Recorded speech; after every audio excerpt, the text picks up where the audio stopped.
Welcome to the Season 4 Yoga Therapy Hour wrap-up. I cannot believe how fast time is moving, that we are already through an entire season in 2023. And when I look back at the work that we've done together with all of our amazing guests and all of you listening out there and commenting and coming into our Facebook group to talk about this, as well as giving us fabulous reviews on different podcast platforms.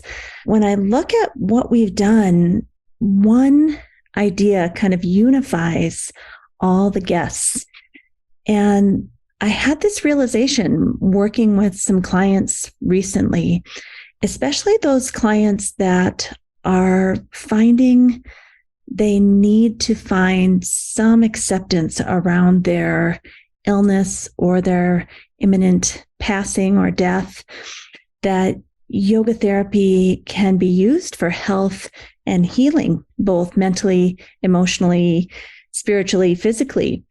But there are times when it is clear that our time is limited here on the planet and that there's not going to be a healing per se, that suddenly we're going to be able to walk again and feel great, but rather the healing comes in the form of acceptance of what our life has been and why are we here, and did we accomplish what we wanted to accomplish, and do we have any regrets?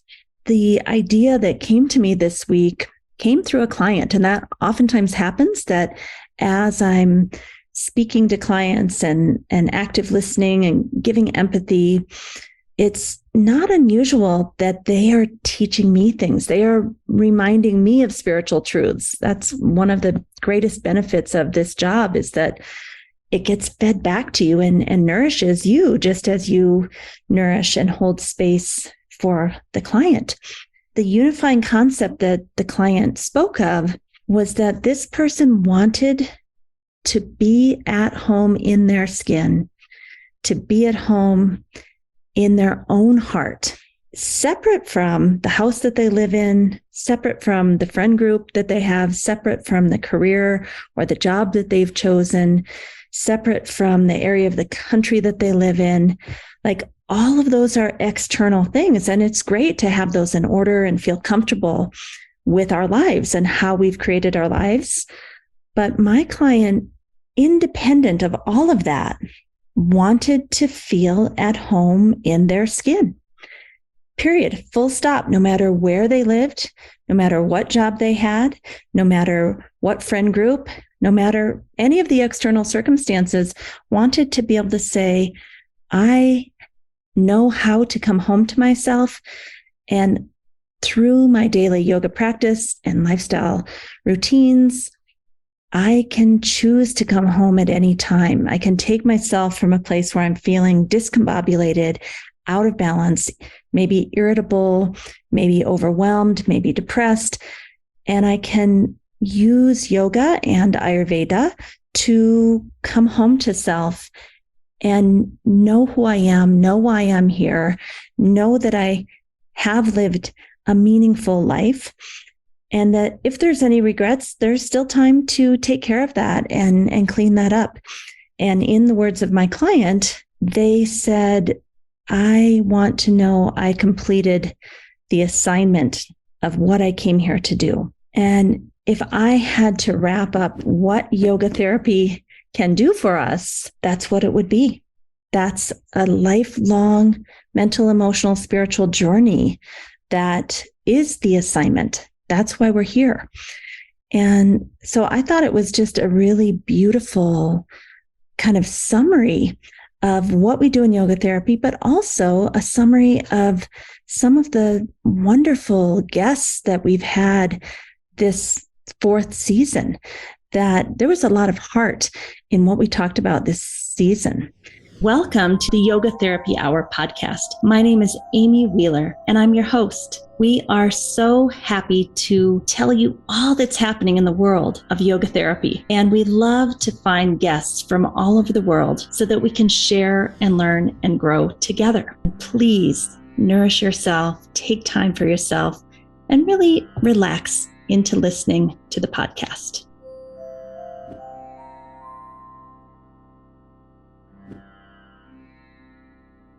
If I go back to looking at Tracy Myers, who taught us about yoga therapy using a yin approach and all of the mental, emotional digestion that can be happening through a yin yoga practice, specifically targeting the fascia, because we say the fascia holds emotion. And then we had Matt Erb, who really helped us to see an example of whole person rehabilitation and how that can fit into a modern healthcare system while still maintaining the indigenous roots and the values. And a lot of times those two things seem like they can't go together, but Matt is someone who is actively bringing that together and showing the rest of the healthcare world how it can be done. We had an interview with the beautiful Satpreet Kaur, who is focusing on yoga therapy and lifestyle change for people with thyroid issues. She herself healed from this and is still healing. And she just shared a wealth of knowledge about how she healed herself, but also how she is guiding other people to heal themselves. And it's not by targeting the thyroid and doing shoulder stand every day for 15 minutes. It is a holistic way of being in the world that involves all sorts of lifestyle changes and changes in perception, frankly, that have an impact on how the endocrine system works. We also talked to Catherine Quayhagen, who is working in a recovery center. She's a wellness director, and she just gave us a beautiful example of how yoga therapy can be used in the addiction and recovery area. And I actually think that is going to be a huge place where a lot of yoga therapists get placed, because yoga therapy is really effective at helping people with things that Western allopathic medicine doesn't have a lot of solutions for. And addiction is one of those things that requires the whole person be treated. So I see in the future, this is going to be a huge area for us to delve into as yoga therapists and get hired, frankly. And I think one of the things that the International Association of Yoga Therapists is working on are these things, these codes that can be submitted to insurance companies so that we can get reimbursed, and so that hospitals, addiction and recovery centers, different healthcare organizations can help us get paid for working under their umbrella. So I'm really excited to hear how much progress IAYT is working on that. And I think people like Catherine are going to be able to submit those codes in not too long. Then we went to Ashley McKeechee, such an inspiration, such a positive person, talking about the healing power of Sangha and how it is when we come into a healthy community, we can kind of reprogram some of those childhood wounds that were established, maybe in our family, maybe with our community, and learn to be in a healthy, happy group, and then use that to blossom into thriving in the world. Lori Angris gave us a wonderful talk about yoga therapy and nonviolent communication, which is something that we at Optimal State are all about. This idea of satyam, which is the second yama, or the second social discipline right after ahimsa, or nonviolence. And how can we speak the truth and do it in a way that others can hear it? How can we hear critiques and still not be so hurt that we can't still be in relationship? So Lori teaches nonviolent communication for us at Optimal State. And it was just a very wonderful listening for connection episode that just about anybody in the world could enjoy. We went into Nita Das McMurtry, and she was talking about patient-centered healthcare in a very, very subtle way. I think in that podcast, I was talking about the wonderings and the wanderings of not really knowing the answers, not really knowing how yoga therapy works. But all of us have seen such changes in our clients. We know it works. It's just not such a linear pathway to healing, and to be able to hold space and be present to someone, that's something that a lot of people aren't getting from the regular healthcare system. So maybe that's an area that we as yoga therapists can really tap into and bring into healthcare. The next episode was with Chrissy Luna. This one was really challenging for me personally to release. It was a little bit triggering. It was talking about healing religious trauma syndrome. And I want to applaud Chrissy for bringing such an important topic. I think so many people have come to yoga and yoga therapy wanting some type of spiritual connection, but having a lot of baggage around their childhood religion. And many of us, when we found yoga and the spaciousness of the spirituality that yoga can offer to us, we have been healed from our childhood religious, or maybe even adulthood religious traumas. So that is an episode you don't want to miss. Next, we went to Shannon Crow. She is a little bit famous in the yoga world. She's got the Facebook group and the podcast called The Connected Yoga Teacher. And Shannon really showed us how it's super, super smart to narrow down our niche, that when we're out there marketing ourselves, people have to know what it is we do, how we can help them. They have to believe that we have a solution for their problem.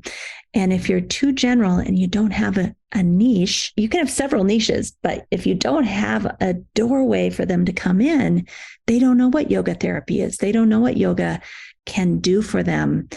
And therefore, it's hard for them to sign up because they don't even really know why yoga therapy might be different than just going to a general yoga class. And we have to help them understand why it's important that they come and maybe do privates or individual one-on-ones with us. I did a solo episode on counseling from the perspective of yoga philosophy. And in this season, I did part 1. I'm going to do a part 2 and a part 3 in season 5. One of the things I get asked all the time is, Amy, how is this different from psychotherapy? What qualifies us as yoga therapists to even be able to give counseling, what I might call active listening, paraphrasing, holding space, and then sharing of yoga philosophy as ideas for reflection for whatever they're suffering from. People want to understand how this is different from psychotherapy and make sure that we're not stepping on the scope of practice with psychotherapy. So in this episode, Counseling from the Perspective of Yoga Philosophy, Part 1, I delve into that. And I'm going to go deeper and deeper into that in 2 more parts coming in season 5. We had a wonderful guest, Dr. Ram. Oh my goodness. I left that interview on a cloud. The man is light and spacious. He is funny. He is highly intelligent, and he is a healer. He talked about this whole idea of lifestyle habits. And if we can just change in one habit after another habit, after another habit, after another habit, just little tiny trajectory changes with all of our lifestyle choices, we are going to change the trajectory for our health and healing and beyond over a lifetime. And I just love that approach because it doesn't require huge change. It just says tiny little changes. He also had a wonderful story of his childhood and was very, very inspiring to me. Then we went to the wonderful Janet Caldwell, who is using Patanjali's Yoga Sutra in corporate America as an agent of change management. So she is taking it into the boardrooms, into the workplace, and using yoga philosophy to inform how to make change in the workplace. Now, sometimes they know she's doing that. Sometimes they don't know, but she knows. And she knows that corporate America needs these ancient teachings to help people suffer less and get on board with all the changes that are happening so quickly around us. So if you're interested or in corporate America, you don't want to miss that episode. Then we went all the way back to the ancient teachings with Manju Joshi, and she really went deep, very, very deeply into chakras made simple and accessible. We went through all 7 chakras and just went deep. As she said, the antidote to our suffering, no matter which chakra we're talking about, is this love, this spiritual love that is the wholeness. So I'm still listening to that episode. It just came out, and it's really a beautiful thought that love is the answer at all 7 chakras. And so I highly, highly recommend Manju. She's so intelligent and has so much to share with us. And then our last episode is with Maya Siemens, and Maya tells her own story of being a teen who had ADHD, and her parents, not knowing much about it back in the day, put her on amphetamines for that. And she was on those for 13 years until she was 26 years old and could no longer receive the Affordable Health Care Act and basically couldn't get her prescription anymore. She went into addiction, and without her medication, her amphetamines, she couldn't find another way to manage her moods and self-regulate her energy levels, focus. And she found yoga and Ayurveda. And through that, she healed herself. And she is now teaching teens how to do that with her profession. So Maya is the last episode in season 4. And I think it's a beautiful bridge to season 5. And the reason I say that is that in season 5, we are going to shift away from preaching or singing to the choir. Up until now, our focus has been mainly on helping yoga teachers and yoga therapists understand what is yoga therapy globally. We've gone all over the world to try to figure out what is yoga therapy and help us all get on the same page. However, it's moving into this area where we need to figure out how can we educate the general public to understand what yoga therapy is and what yoga therapy can do for them. Because ultimately, that's where we need to go. We need to get people asking their doctors, hey, could I use yoga therapy? Could you prescribe yoga therapy with these new codes that IYT is applying for so that everything is billable? And so what you're going to see in season 5 is real people talking about their experience with yoga therapy and how it helps real people. We're going to move away from singing to our own choir and bring it out into the world. And I'm really excited about this change because what it means is you will be able to show these episodes to people in your life that you think need yoga therapy. And you just want to educate them and show them what's possible. So when I look at something like Maya Siemens' episode that we just finished talking about, that could be given to a mother, a father, a teacher, a school administrator to help them understand, oh my gosh, you can regulate mood and energy levels and focus through yoga and yoga therapy and Ayurveda. And therefore, there is other options besides just allopathic medication. Not to say that you might not do that too, but it would help the general public understand, oh, wow, this is an option. People do this. And so that episode could be shared widely and broadly, people who are not yoga teachers or not yoga therapists. I am very excited about this new change that's coming up.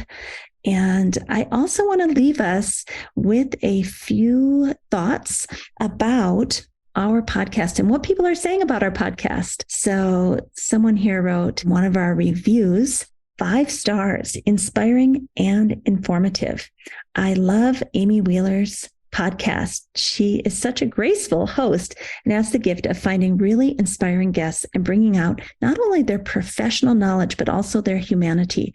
Listening to so many stories about how yoga helped these professionals find their true selves and serve others is priceless. Thank you, Amy, for this gift to us all. And here's another one. Ooh, I don't like to be competitive here, but it says the best yoga therapy and wellness podcast out there. Whether you're a yoga teacher, yoga therapist, yoga practitioner, mental health care worker, or an individual on a wellness and healing journey, this podcast has something profound to offer you. The conversations across professions, all in service of wellness and healing, have given me so much inspiration and validation, both personally and professionally.